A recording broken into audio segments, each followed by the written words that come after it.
Assalamualaikum warahmatullahi wabarakatuh. Yang saya hormati Ketua Sidang Sekretariat, yang saya hormati promotor saya Bapak Prof. Dr. Hadi, promotor kedua Bapak Dr.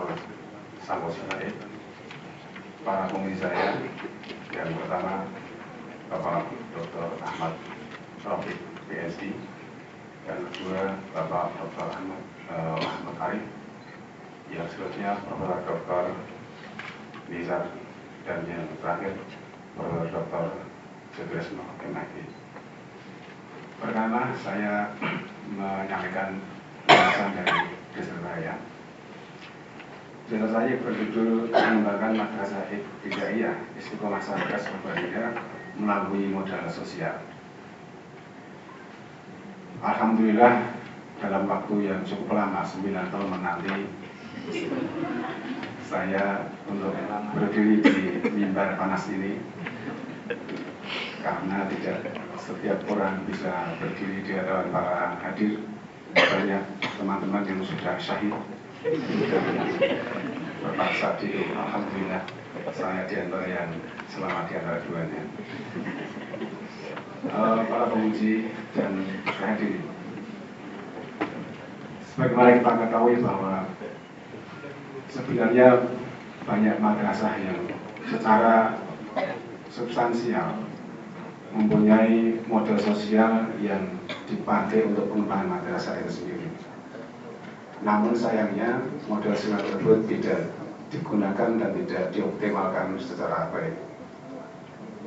Pengembangan madrasah selama ini lebih ditonjolkan pada pengembangan yang bersifat tangible seperti sarpras, human resources, financial capital, dan seterusnya. Pengembangan madrasah yang berdasar atau berbasis pada modal sosial masih sangat jarang dilakukan. Bahkan sebagaimana disinyalir oleh Masih Azra, penelitian kemadrasahan yang berbasis pada modal sosial itu masih jarang. Lebih banyak penelitian yang ditujukan atau diarahkan atau difokuskan pada kelembagaan, metodologi, pembelajaran, kurikulum, SDM, dan seterusnya. Dalam kerangka itulah penelitian ini sedikit mengisi kekosongan itu untuk melengkapi sangat minimnya penelitian madrasah dalam konteks modal sosial.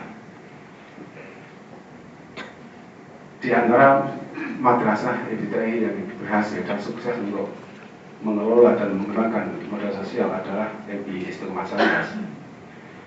Madrasah ini berdiri pada tahun 2000 dan sampai sekarang sudah mempunyai 1.300 siswa. Madrasah ini didirikan tidak berafiliasi kepada salah satu ormas tertentu dan tidak berdasarkan profit oriented. Dari itulah kemudian dirumuskan masalah bagaimana kemudian MI Istiqomah Satgas mengelola dan membangun jaringan. Yang kedua, bagaimana MI Istiqomah Satgas membangun dan mengelola trust atau kepercayaan. Dan yang selanjutnya, yang ketiga, bagaimana MI Istiqomah Satgas dan mengelola norma. Untuk kerangka teori yang dipakai untuk menganalisis data yang kami kumpulkan dengan menggunakan teori Putnam yang lebih menekankan kepada partisipasi masyarakat yang kemudian berangkat dari sumber-sumber modal sosial, yaitu jaringan, trust, dan norma. Penelitian ini saya lakukan di MI Istiqomah Satgas dengan menggunakan metode pengumpulan data, interview. Kami menginterview sebanyak 10 key informal dan ditambah dengan informal yang sampai cek data tercukupi. Yang kedua, saya menggunakan metode pengumpulan data observasi, yaitu observasi non-partisipan, dan langsung melihat kegiatan-kegiatan yang dilakukan di MI Istiqomah Satgas.